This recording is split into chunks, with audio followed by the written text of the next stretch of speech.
August മാസം 15-ാം തീയതി നമ്മളെ സംബന്ധിച്ചിടത്തോളം വളരെ പ്രാധാന്യമുള്ളൊരു ദിവസമാണ്. സഭയിൽ മാതാവിൻ്റെ സ്വർഗാരോപണ തിരുനാൾ നാം കൊണ്ടാടുകയാണ്. ഈ അവസരത്തിൽ ശാലോം TV പ്രേക്ഷകർക്കെല്ലാം ഞാൻ സ്വർഗാരോപണ തിരുനാളിൻ്റെ മംഗളങ്ങൾ പ്രത്യേകമായിട്ട് ആശംസിക്കുന്നു. എൻ്റെ അമ്മ വളരെ പ്രായമായിട്ട് കിടപ്പിലായ അവസരത്തിൽ ഞാൻ അമ്മയെ കാണാൻ ചെല്ലാറുണ്ട്. അമ്മയോട് ചോദിക്കാറുണ്ട്, അമ്മേ സുഖമാണോ, എന്തെങ്കിലും പ്രയാസങ്ങളുണ്ടോ? അപ്പോൾ അമ്മ പറയുന്നൊരു മറുപടിയുണ്ട്, മാതാവും അന്തോണീസ് പുണ്യാളനും സഹായത്തിനുള്ളപ്പോൾ ഒരു പ്രയാസവും ഇല്ല. അത് ഒരിക്കൽ മാത്രമല്ല, എപ്പോൾ ചെന്ന് ചോദിച്ചാലും അമ്മയുടെ മറുപടി ഇതാണ്, മാതാവും അന്തോണീസ് പുണ്യാളനും സഹായത്തിനുള്ളപ്പോൾ ഒരു പ്രയാസവും ഇല്ല, ഒരു പ്രശ്നവും ഇല്ല. ഞാൻ മാത്രമല്ല, ആര് പോയി അമ്മയോട് ചോദിച്ചാലും അമ്മ പറയുന്ന മറുപടി ഇതാണ്. മാതാവിൻ്റെ മാധ്യസ്ഥത്തിൽ ഉറച്ച ബോധ്യമുള്ള ഒരു വ്യക്തിയായിരുന്നു എൻ്റെ അമ്മ. അമ്മ മരിച്ചുപോയി, സ്വർഗത്തിൽ മാതാവിനോടൊപ്പം ആയിരിക്കുന്നെന്നാണ് ഞാൻ ഉറച്ച് വിശ്വസിക്കുക. മാതാവിൻ്റെ 12 പടങ്ങൾ ഞാൻ എൻ്റെ മനസ്സിൻ്റെ കോണിൽ പെയിൻറ് ചെയ്ത് വെച്ചിട്ടുണ്ട്.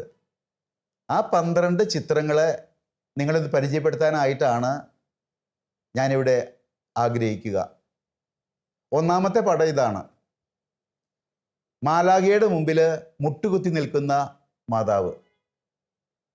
മാതാവിനെ മംഗളവാർത്ത അറിയിച്ചപ്പോൾ നമുക്കറിയാം, ഏതൊരു സ്ത്രീയാണെങ്കിലും വിവാഹത്തിന് മുമ്പ് ഗർഭം ധരിക്കുമെന്ന് പറഞ്ഞു കഴിഞ്ഞാൽ പെട്ടെന്ന് ഉൾക്കൊള്ളാൻ സാധിക്കത്തില്ല.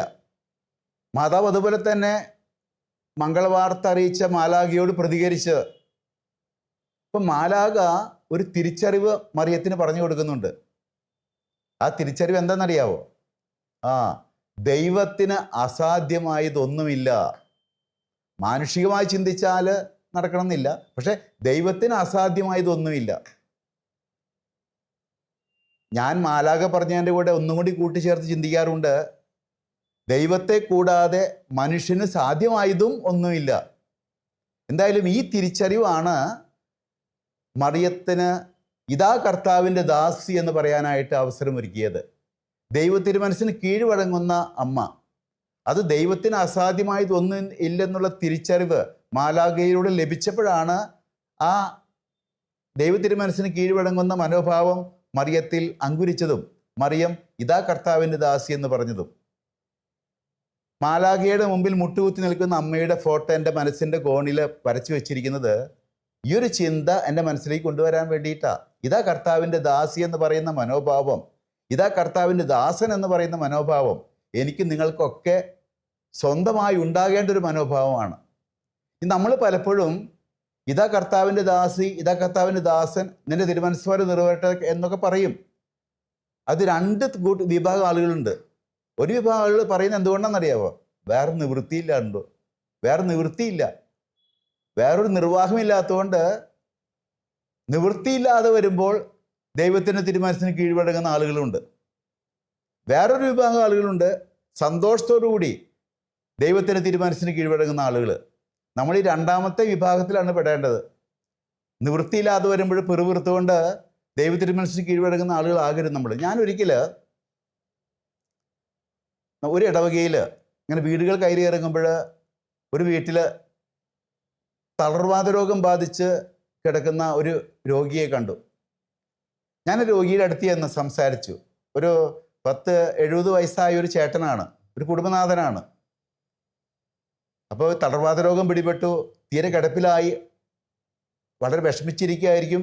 ആശ്വസിപ്പിക്കാൻ വേണ്ടി ഞാൻ ചെന്നത്. പക്ഷെ ആ മനുഷ്യൻ ചിരിച്ചുകൊണ്ട് വളരെ സന്തോഷത്തോടെ എന്നെ ആശ്വസിപ്പിക്കുന്നൊരവസ്ഥയാണ് എനിക്ക് കാണാൻ സാധിച്ചത്. ആ മനുഷ്യൻ പറയായിരുന്നു, അച്ഛാ, ഞാനവിടെ വികാരിച്ചനാണ്, അച്ഛാ ഞാൻ എൻ്റെ 3 മക്കളെ കെട്ടിച്ചു, ഒത്തിരിയേറെ പ്രവർത്തിച്ചു, കണ്ടോ ദൈവം എനിക്കതിന് കുറച്ച് നാൾ വിശ്രമിക്കാൻ അവസരം തന്നിരിക്കുന്നു.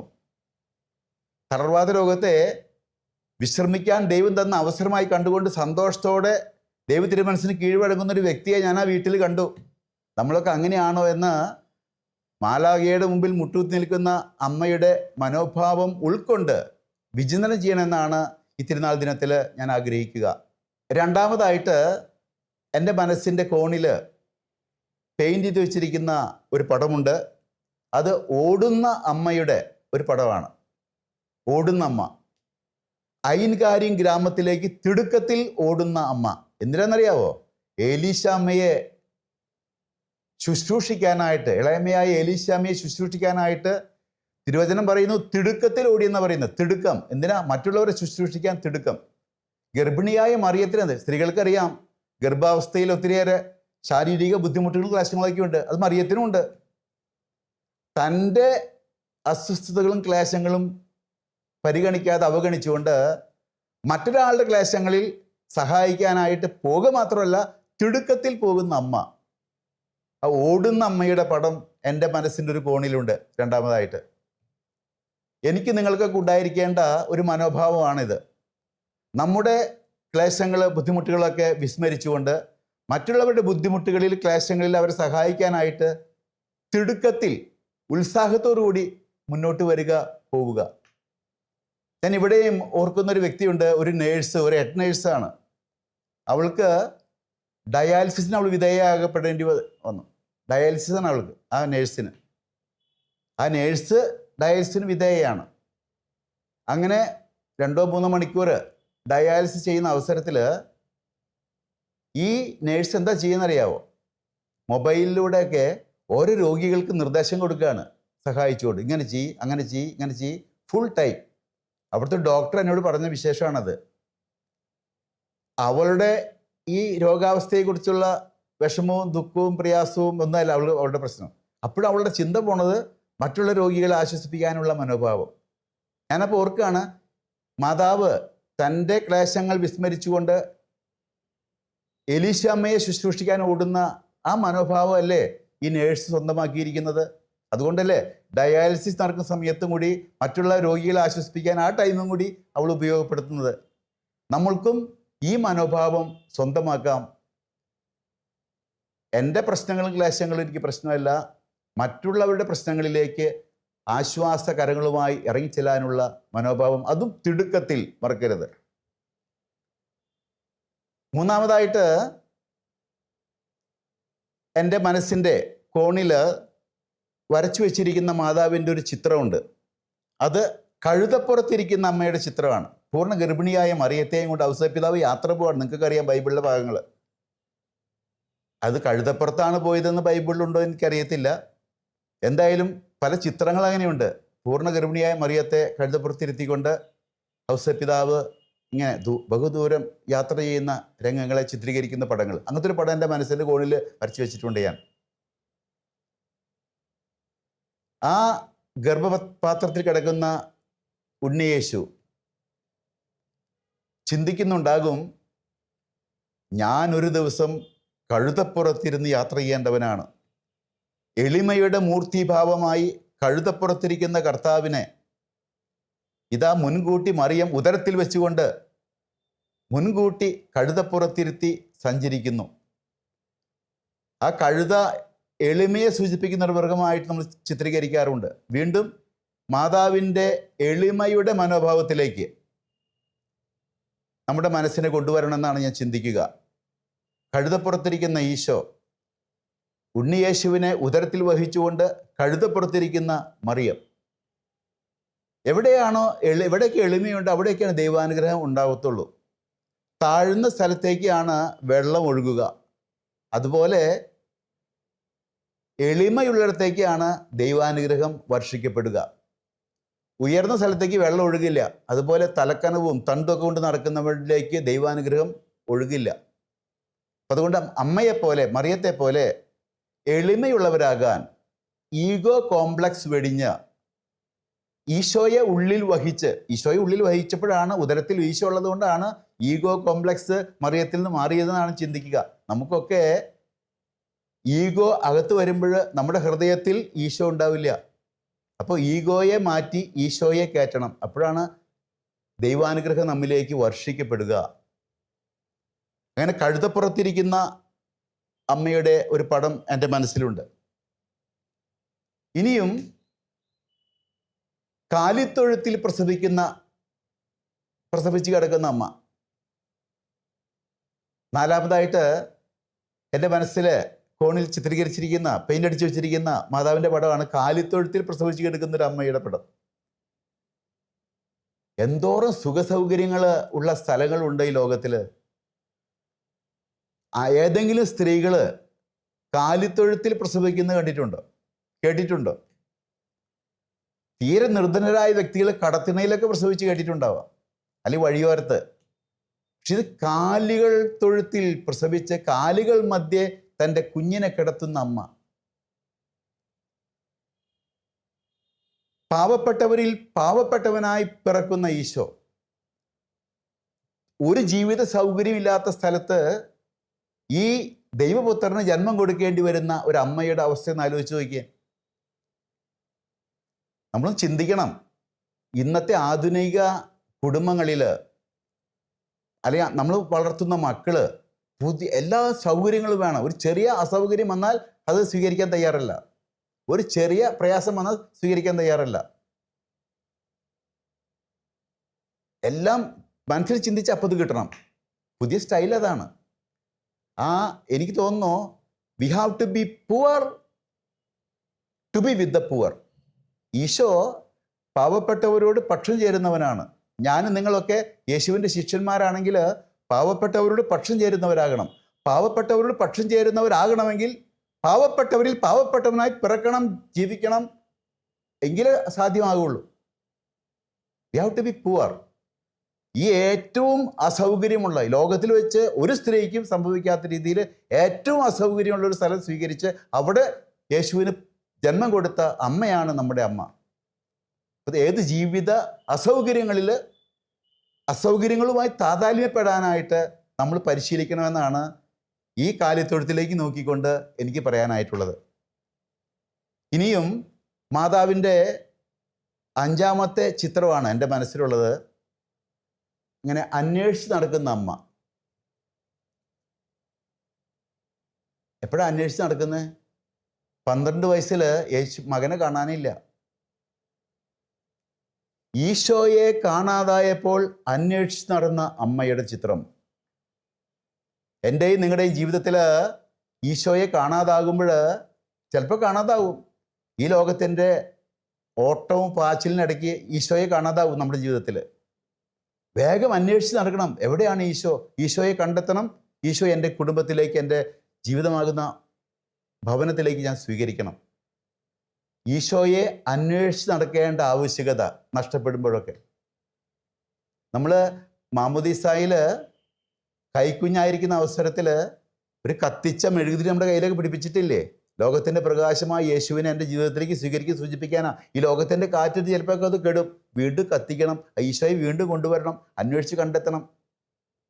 അമ്മ 12ാം വയസ്സിൽ കാണാതെ യേശുവിനെ അന്വേഷിച്ച് നടക്കുന്ന ഒരു ചിത്രം എൻ്റെ മനസ്സിൻ്റെ കോണിൽ ഞാൻ വരച്ച് വെച്ചിട്ടുണ്ട്. 5ാമതായിട്ട്. 6ാമതായിട്ട് ചൂണ്ടി നിൽക്കുന്ന അമ്മയുടെ ഒരു ചിത്രമാണ്. എങ്ങോട്ടാ ചൂണ്ടി നിൽക്കുന്നതെന്നറിയാവോ? യേശുവിലേക്ക്. എന്നിട്ട് പറയാണ്, അമ്മയ്ക്ക് പറയാനുള്ള ഒറ്റ കാര്യമുള്ളൂ, അവൻ പറയുന്നത് പോലെ ചെയ്യുക.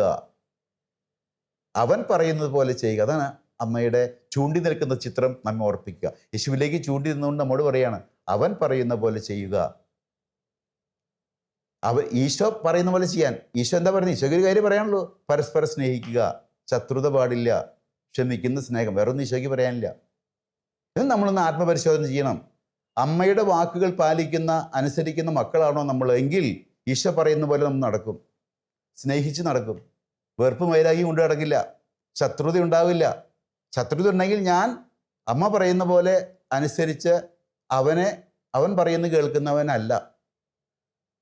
മാതാവിൻ്റെ തിരുനാളൊക്കെ ആഘോഷിക്കുമ്പോൾ അമ്മയുടെ മനോഭാവങ്ങൾ നമ്മുടെ ജീവിതത്തിലേക്ക് പകർത്തുമ്പോഴാണ് തിരുനാളാഘോഷത്തിന് പ്രസക്തി ഉണ്ടാവുക. അപ്പം ചൂണ്ടി നിൽക്കുന്ന അമ്മ, യേശുവിലേക്ക് ചൂണ്ടി നിൽക്കുന്ന അമ്മ എന്നെ ഓർപ്പിക്കുന്നത്, ഞാൻ പരസ്പരം സ്നേഹത്തിൽ ജീവിക്കണം. അതാണ് അവന് എന്നോട് പറയാനുള്ളത്. അതാണ് ബൈബിളിൽ മുഴുവനായിട്ടും അവൻ പറഞ്ഞു വച്ചിരിക്കുന്നത്. അപ്പോൾ യേശുവിലേക്ക് ചൂണ്ടി നിൽക്കുന്ന അമ്മയുടെ ചിത്രമാണ് എൻ്റെ മനസ്സിൻ്റെ കോണിൽ വരച്ചു വച്ചിരിക്കുന്ന 6ാമത്തെ ചിത്രം. ഇനിയും 7ാമത്തെ ചിത്രമുണ്ട്. അത് അമ്മ സഹതാപത്തോടെ നോക്കി നിൽക്കുന്ന ഒരു രംഗമാണ്. ഇങ്ങനെ വിഷമിച്ച് നോക്കി നിൽക്കുന്നു സഹതാപത്തോടു കൂടി. കുരിശും വഹിച്ചുകൊണ്ട് ഈശോ പോകുമ്പോൾ, തൻ്റെ മകനാണ് കുരിശ് വഹിച്ചുകൊണ്ട് പോകുന്നത്. പട്ടാളക്കാർ അടിക്കുന്നു. ഇതൊക്കെ കണ്ട് പുറകെ പോവാണ് അമ്മ. അപ്പോൾ ഈശോ അമ്മയെ നോക്കുന്നുണ്ട്, അമ്മ ഈശോയെ നോക്കുന്നു. ഒന്ന് ആലോചിച്ച് നോക്കിയാൽ ഒരു അമ്മയും മകനും പരസ്പരം നോക്കുന്ന മിഴികൾ. അവിടെ മാതാവ് വേറെ സഹായിക്കാൻ ഒന്നും പറ്റാത്ത അവസ്ഥയാണ്. മാതാവിനെ ഒന്നും ചെയ്യാൻ പറ്റത്തില്ല. കരുത്തരി പട്ടാളക്കാരുടെ ഇടയിൽ എന്ത് ചെയ്യാൻ പറ്റും മറിയത്തിന്? എന്നോട് ഒരിക്കലും ഒരു പള്ളിയിൽ ഒരു കൊച്ചു കുട്ടി ചോദിച്ചു എന്നോട്, ബിഷപ്പ്, ഒരു പള്ളി ചെന്നപ്പോൾ ഒരു കൊച്ചു കുട്ടി ചോദിച്ചേ, ബിഷപ്പ്, ഈ മേരി ജീസസിൻ്റെ മദറല്ലേ? എന്നിട്ട് ഈ സോൾജേഴ്സൊക്കെ ഇങ്ങനെ അടിക്കുമ്പോൾ നോക്കി നിൽക്കുക, ഒന്നും പറ്റില്ല, അകലത്ത് കല്ലെടുത്തെറിയണ്ടേന്ന്. ഇപ്പോഴത്തെ പുതിയ തലമുറയുടെ പ്രത്യേകത, ഈശോ കല്ലെറിയുന്ന അമ്മയല്ല, കണ്ണെറിയുന്ന അമ്മയാണ്. സഹതാപത്തോടുള്ള അവരുടെ നോട്ടം യേശുവിനെ ആശ്വസിപ്പിക്കുന്നു. ആ വേദനയ്ക്കുള്ളിൽ സ്വന്തം മകനെ ആശ്വസിപ്പിക്കുന്നു. എനിക്കും നിങ്ങൾക്കും ഉണ്ടാകേണ്ടൊരു മനോഭാവം വീണ്ടും തന്നെയാണ്. മറ്റുള്ളവരോട് സഹതാപത്തോടെ നോക്കാൻ പഠിക്കുക. വലിയ ഉപദേശവും കൊടുക്കാൻ പോകണ്ട, ആശ്വാസവാക്കുകളും കൊടുക്കാൻ പോകണ്ട. സഹതാപത്തോടെ നോക്കാനെങ്കിലും നമുക്ക് സാധിക്കണം. നമ്മുടെ ആ കണ്ണുകൾക്ക് മറ്റുള്ളവരെ ആശ്വസിപ്പിക്കാനുള്ള കഴിവുണ്ട്. സഹതാപത്തോടുകൂടി നോക്കുക. ഒരാൾക്ക് പ്രയാസം ഉണ്ടാകുമ്പോൾ, ഒരു വേദന ഉണ്ടാകുമ്പോൾ കരയുന്നവരോടുകൂടി കരയുക, സന്തോഷിക്കുന്നവരോടുകൂടി സന്തോഷിക്കുക. പരിശുദ്ധ അമ്മയുടെ സഹതാപത്തോടെയുള്ള നോട്ടം, ആ ഒരു ചിത്രം, കുരിശ് വഹിച്ചുകൊണ്ടുള്ള യേശു പോകുമ്പോൾ, പട്ടാളക്കാരടിക്കുമ്പോൾ അമ്മ സഹതാപത്തോടെ നോക്കുന്നു. ഇത് നമ്മൾ അനുകരിക്കേണ്ട ഒരു നോട്ടമാണ്. ഇനിയും 8ാമത്തെ ഒരു ചിത്രമാണ് കുരിശിനടിയിൽ നിൽക്കുന്ന അമ്മ, അമ്മയുടെ രൂപം. അവിടെ കുരിശിൽ കിടന്നുകൊണ്ട് ഈശോ പറയാണ്, നമുക്കറിയാം, ഇതാ യോഹന്നാൻ ഇതാ നിൻ്റെ മകൻ, ഇതാ നിൻ്റെ അമ്മ. കുരിശിൽ കിടന്നുകൊണ്ട് നമുക്ക് മറിയത്തെ അമ്മയായി നൽകിയിരിക്കുകയാണ്. മാതാവിൻ്റെ സ്വർഗാരോപണ തിരുനാളും മാതാവിൻ്റെ തിരുനാളുകളും ഒക്കെ നമ്മൾ ആഘോഷിക്കുന്നുണ്ട്. വെടിക്കെട്ടും ബാൻഡ് വായനയും എല്ലാം നടക്കുന്നുണ്ട് പല പള്ളികളിലും. എന്തുമാത്രം വി ഓൺ അവർ മദർ. 2 തരം അമ്മയുണ്ട് ഈ ലോകത്തിൽ. ഒന്ന് temporary motherhood, 2 perpetual motherhood. Temporary motherhood ഉണ്ട്, പെർപ്പച്വൽ മദർഹുഡ് ഉണ്ട്. നമുക്ക് വേണ്ടത് പെർപ്പച്വൽ മദർഹുഡുള്ള മാതാവിനെയാണ്. അത് നമുക്ക് സ്ഥിരമായിട്ടുള്ളൂ. ടെമ്പററി മദർഹുഡ് എന്ന് പറഞ്ഞാൽ ഈ ലോകത്തിൽ നമുക്ക് അമ്മയായിട്ട് കിട്ടുന്ന ഒരാൾ. മാതാവ് നമുക്ക് നിത്യതയിൽ എന്നും അമ്മയായിട്ടുള്ള ഈശോ തന്നിരിക്കുന്ന അമ്മയാണ്. ആ അമ്മയുടെ മാധ്യസ്ഥം തേടണം എപ്പോഴും. ആ അമ്മ പറഞ്ഞ കാര്യങ്ങൾ അനുസരിക്കണം. അവൻ പറയുന്ന പോലെ ചെയ്യാമെന്ന് അമ്മ പറയുമ്പോൾ ഞാനതിന് വിധേയപ്പെടണം. ഈശോ പറയുന്ന പോലെ ചെയ്യാൻ തയ്യാറാകണം. അമ്മയോട് സ്നേഹം ഉണ്ടെങ്കിലും അതന്നെ നമ്മൾ ചെയ്യേണ്ടത്. അപ്പം അതുകൊണ്ട് കുരിശിൻ്റെ കീഴെ നിൽക്കുന്ന അമ്മ, ആ അമ്മയെ നമുക്ക് അമ്മയായി നൽകുന്ന ഈശോ, ആ അമ്മയാണ് നമ്മുടെ പെർപ്പച്വൽ മദർ എന്നുള്ള തിരിച്ചറിവ് നമുക്കുണ്ടാകണം. മറ്റേ അമ്മ ടെമ്പററി അമ്മയാണ്, കുറച്ച് നാളുള്ളൂ, കുറച്ച് വർഷങ്ങൾക്ക്. ഈ അമ്മയാണ് സ്ഥിരം, എന്നും മരണശേഷവും നമ്മളുടെയുള്ള അമ്മ ആ അമ്മയാണ്. അമ്മയെ അമ്മയായി സ്വീകരിക്കുക. അതാണ് കുരിശിൻ്റെ താഴെ നിൽക്കുന്ന അമ്മയുടെ ചിത്രം നോക്കിക്കൊണ്ട് എനിക്ക് ചിന്തിക്കാനുള്ള ഒരു കാര്യം. ഇനിയും അമ്മയുടെ വേറൊരു രൂപമുണ്ട് എൻ്റെ മനസ്സിൻ്റെ കോണിൽ. മടിയിൽ ഈശോയെ വെച്ചുകൊണ്ട് ഇങ്ങനെ മടിയിലേക്ക് നോക്കിയിരിക്കുന്ന അമ്മയുടെ രൂപം. ഞാൻ ചിന്തിക്കാറുണ്ട്, ഏതൊരു സ്ത്രീക്കാണ് സാധിക്കുക സ്വന്തം മകൻ്റെ, അതും ഇങ്ങനെ ക്രൂരമായി കൊല ചെയ്യപ്പെട്ട മകൻ്റെ മൃതശരീരം മടിയിൽ വെച്ചുകൊണ്ട് ഇത്ര ധീരതയോടെ ആ പ്രതിസന്ധിയെ തരണം ചെയ്തുകൊണ്ട് ഇരിക്കാനായിട്ട് സാധിക്കുക, ശക്തി ഉണ്ടാവുക. സാധാരണക്കാർ കെട്ടിമറിഞ്ഞ് വീഴും, ഏതമ്മയാണെങ്കിലും. പക്ഷേ നമ്മൾക്ക് പിയത്ത നമ്മൾ കണ്ടിട്ടുണ്ട്, മകൻ്റെ മൃതശരീരം മടിയിൽ വെച്ചുകൊണ്ട് ഇരിക്കുന്ന ഒരമ്മ. അത് ദൈവവിശ്വാസത്തിൻ്റെ ഏറ്റവും ശക്തമായ പ്രകടനമായിട്ടാണ് ഞാൻ കാണുക. നമുക്കൊക്കെ നമ്മുടെയൊക്കെ ജീവിതത്തിൽ പ്രതിസന്ധികളുണ്ടാകും, താങ്ങാൻ പറ്റാത്ത അത്ര വലിയ പ്രശ്നങ്ങളും പ്രയാസങ്ങളും ഉണ്ടാകും. ചിലരുടെ മരണം, വേർപാട്, അപകടങ്ങൾ, പ്രതിസന്ധികളൊക്കെ ഉണ്ടാകും. അപ്പോഴൊക്കെ എനിക്ക് ധീരതയോടെ നേരിടാൻ ശക്തി കിട്ടണമെങ്കിൽ ഉറച്ച വിശ്വാസം ഉണ്ടാകണം ദൈവത്തിൽ. മടിയിൽ വെച്ചിരിക്കുന്ന യേശുവിലേക്ക് നോക്കിക്കൊണ്ട് മനസ്കട്ടിയോടുകൂടി ആ സാഹചര്യത്തെ നേരിടുന്ന അമ്മയുടെ മനോഭാവം നമുക്കും ഉണ്ടാകണം. നമുക്കും യേശുവിലേക്ക് നോക്കിക്കൊണ്ട്, ഉത്തിതനായ യേശുവിലേക്ക് നോക്കിക്കൊണ്ട് ശക്തി സംഭരിച്ച് ഏത് ജീവിതത്തിലെ പ്രതിസന്ധികളെയും തരണം ചെയ്യാനായിട്ടുള്ള കെൽപ്പ് സ്വന്തമാക്കാം. അതിനും വേണ്ടിയുള്ള ശക്തിക്കായിട്ടും നമുക്ക് മാതാവിനോട് മാധ്യസ്ഥം യാചിക്കാം. ഇനിയും മാതാവിൻ്റെ മറ്റൊരു പടമാണ് എൻ്റെ മനസ്സിൽ കൂടുതൽ വരച്ചു വച്ചിരിക്കുന്നത്. മേപ്പോട്ട് നോക്കുന്ന അമ്മ, മറ്റേത് കീപ്പോട്ട് നോക്കുന്ന അമ്മ, മടിയിലിരിക്കുന്ന മകന്. ഇപ്പം മേപ്പോട്ട് നോക്കുന്ന അമ്മ എപ്പോഴെന്നറിയാവോ? ആ മാതാവും ശിഷ്യന്മാരും പ്രാർത്ഥിച്ചുകൊണ്ടിരുന്നപ്പോൾ പരിശുദ്ധാത്മാവ് തീനാവുകൾ രൂപത്തിൽ ഇറങ്ങി വന്നു. നമുക്ക് എപ്പോഴും മാതാവിനോടൊപ്പം പ്രാർത്ഥിക്കുമ്പോഴാണ് ആത്മാവിനാൽ നിറയാൻ സാധിക്കുക. അപ്പസ്തലന്മാരുടെ പ്രവർത്തനം 1:8 പറയുന്നില്ലേ, പരിശുദ്ധാത്മാവ് വരുമ്പോഴേ ശക്തി പ്രാപിക്കുക. അപ്പം നമ്മൾ ഇറങ്ങി തിരിച്ചാൽ എന്തും ചെയ്യാൻ സാധിക്കും. അപ്പം ആത്മാവിൻ ശക്തിയിൽ ശക്തി പ്രാപിച്ചുകൊണ്ട് വേണം നമുക്ക് എന്ത് പ്രവർത്തനങ്ങൾക്കും ഇറങ്ങിത്തിരിക്കാനായിട്ട്. അതിന് അമ്മയോടൊപ്പം പ്രാർത്ഥിക്കണം. ആത്മാവിനാൽ നിറയാൻ അമ്മയോടൊപ്പം പ്രാർത്ഥിക്കണമെന്നാണ് ഈ ചിത്രം എന്നെ ഇടയ്ക്കിടയ്ക്ക് ഓർപ്പിക്കുക. ഇനി തലയിൽ കിരീടമുള്ളൊരു അമ്മയുടെ പടമാണ് എൻ്റെ മനസ്സിൽ അടുത്ത ചിത്രമായിട്ട് വരിക. സ്വർഗരാജ്യത്തിൽ കിരീടം ധരിച്ചിരിക്കുന്ന അമ്മ. വചനം മാംസം ധരിക്കാൻ നമ്മൾ ഉപകരണമായി മാറിയോ, സ്വർഗത്തിൽ ചെല്ലുമ്പോൾ നമുക്ക് കിരീടം കിട്ടും. നമുക്കിവിടെ ഡയറക്റ്റ് ഇൻഡയറക്റ്റ് ഇവാഞ്ചലൈസേഷൻ, കർത്താവിൻ്റെ വചനം നേരിട്ട് പ്രഘോഷിക്കാം, എൻ്റെ ജീവിത സാക്ഷ്യം വഴിയായിട്ട് പ്രഘോഷിക്കാം. ഈ 2 രീതിയിൽ ചെയ്താലും മുകളിൽ ചെല്ലും എനിക്ക് കിരീടം കിട്ടും.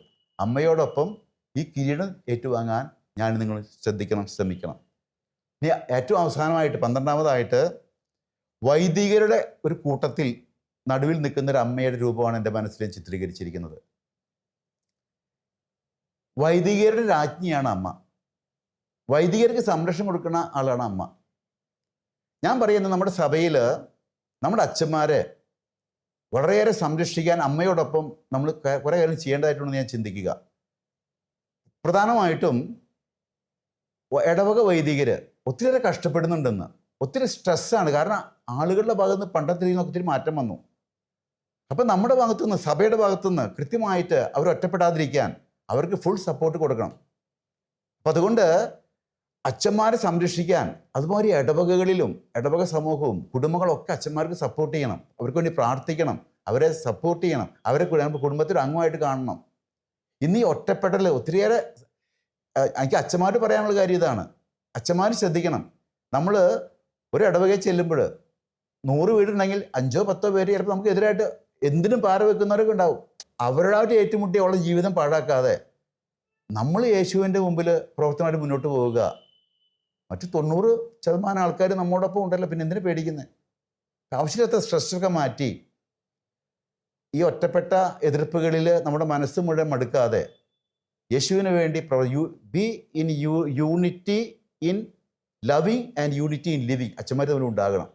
വൈദികരുടെ രാജ്ഞിയായ മറിയം പ്രത്യേകമായിട്ട് ഇന്ന് വൈദിക കൂട്ടായ്മയെ ശക്തിപ്പെടുത്താനായിട്ട് മാധ്യസ്ഥം വഹിക്കും. നമ്മൾ അമ്മയോട് ചേർന്ന് അതിനുള്ള സംവിധാനങ്ങൾ ഒരുക്കാനും കൂടി മുൻകൈ എടുക്കണമെന്നാണ് ഞാൻ ചിന്തിക്കുക. അപ്പം അങ്ങനെ ഈ 12 ചിത്രങ്ങളാണ് മാതാവിൻ്റെ ജീവിതവുമായിട്ട് ബന്ധപ്പെടുത്തി എൻ്റെ മനസ്സിൻ്റെ കോണിൽ ഞാൻ വരച്ചു വെച്ചിരിക്കുന്നത്, ഈ തിരുനാളിൻ്റെ അവസരത്തിൽ, സ്വർഗാരോപണ തിരുനാളിൻ്റെ അവസരത്തിൽ ഈ ചിന്തകൾ ഞാൻ എൻ്റെ മനസ്സിലേക്ക് കൊണ്ടുവരികയാണ്. മുട്ടുകുത്തി നിൽക്കുന്ന അമ്മ, ഇതാ കർത്താവിൻ്റെ ദാസി എന്ന് പറഞ്ഞ് ആ മനോഭാവം ഞാൻ സ്വന്തമാക്കണം. എലീശാമയെ സഹായിക്കാൻ തിടുക്കത്തിൽ ഓടുന്ന അമ്മ, മറ്റുള്ളവരെ ശുശ്രൂഷിക്കുന്ന ആ മനോഭാവം എനിക്കുണ്ടാകണം. കഴുതപ്പുറത്തിരിക്കുന്ന അമ്മ, പൂർണ്ണ ഗർഭിണിയായ മറിയം, എളിമയുടെ മനോഭാവം എനിക്കുണ്ടാകണം. കാലിത്തൊഴുത്തിൽ പ്രസവിക്കുന്ന അമ്മ, ഏത് ജീവിത സാഹചര്യങ്ങളിലും ഒത്തിണങ്ങിപ്പോകാൻ എനിക്ക് സാധിക്കുന്ന മനോഭാവം എനിക്കുണ്ടാകണം. യേശുവിനെ അന്വേഷിച്ച് നടക്കുന്ന അമ്മ, ജീവിതത്തിൽ യേശു നഷ്ടപ്പെട്ടാൽ ഞാൻ യേശുവിനെ തേടി എന്നിലേക്ക് തിരിച്ചു കൊണ്ടുവരുന്ന മനോഭാവം എനിക്കുണ്ടാകണം. യേശുവിലേക്ക് ചൂണ്ടി നിൽക്കുന്ന അമ്മ പറയുന്ന പോലെ, അവൻ പറയുന്ന പോലെ ചെയ്യുക. പരസ്പരം സ്നേഹിക്കാൻ അവൻ പറയുന്നു, അതുപോലെ ഞാൻ ജീവിക്കാൻ തയ്യാറാകണം. കുരിശ് വഹിച്ചു കൊണ്ടുപോകുന്ന യേശുവിനെ സഹതാപത്തോടെ നോക്കുന്ന അമ്മയുടെ ആ മനോഭാവം, മറ്റുള്ളവരെ സഹതാപത്തോടെ നോക്കുന്ന മനോഭാവം ഞാൻ സ്വന്തമാക്കണം. പിന്നെ കുരിശിനടിയിൽ നിൽക്കുന്ന അമ്മയെ എനിക്ക് കുരിശിൽ കിടക്കുന്ന ഈശോ എനിക്ക് അമ്മയായി നൽകുന്നു. ആ അമ്മയെ, അതാണ് എൻ്റെ പെർപ്പച്വൽ മദർ, മറ്റേ ടെമ്പററി മദറാണ്. ആ സ്ഥിരമായിട്ടുള്ള അമ്മയെ ഞാൻ അമ്മയായി സ്വീകരിക്കണം. പിന്നെ മടിയിൽ യേശുവിൻ്റെ മൃതശരീരവും വഹിച്ചിരിക്കുന്ന അമ്മയുടെ ആ മനസ്സിൻ്റെ ധൈര്യം, അത് ഉറച്ച വിശ്വാസത്തിൽ നേടിയെടുക്കാൻ എനിക്ക് സാധിക്കണം ഏത് പ്രതിസന്ധിയിലും. ഇനി മേലോട്ട് നോക്കുന്ന അമ്മ, ശിഷ്യന്മാരൊരുമിച്ച് പ്രാർത്ഥിച്ചുകൊണ്ടിരുന്നപ്പോൾ ആത്മാവ് തീനാവൂർ രൂപത്തിൽ ഇറങ്ങി വരുന്നത് നോക്കുന്ന അമ്മ, ഞാനും അമ്മയോടൊപ്പം പ്രാർത്ഥിച്ച് ആത്മാവിനെ നിറയാൻ ശ്രമിക്കണം. തലയിൽ കിരീടമുള്ള അമ്മ, വചനം മാംസം ധരിക്കാൻ ഉപകരണമായ അമ്മയ്ക്ക് ഇതാ സ്വർഗത്തിൽ കിരീടം കിട്ടി. ഞാനും ഈ ലോകത്തിൽ വചനം മാംസം ധരിക്കാൻ ഉപകരണമായി മാറണം. ഇനി വൈദികരുടെ കൂട്ടത്തിൽ നിൽക്കുന്ന അമ്മ, നടുവിൽ വൈദിക രാജ്ഞിയായ സംരക്ഷകയായ അമ്മയോടൊപ്പം ഞാനും വൈദികരെ സംരക്ഷിക്കാൻ വേണ്ടി എല്ലാവിധ സപ്പോർട്ടും കൊടുക്കണം. അങ്ങനെ മാതാവിൻ്റെ സ്വർഗാരോപണ തിരുനാൾ നമുക്ക് ഏറ്റവും ഹൃദ്യമായ രീതിയിൽ ആഘോഷിക്കാം. അമ്മയുടെ മാധ്യസ്ഥം യാചിക്കാം. ദൈവം നമ്മെ അനുഗ്രഹിക്കട്ടെ.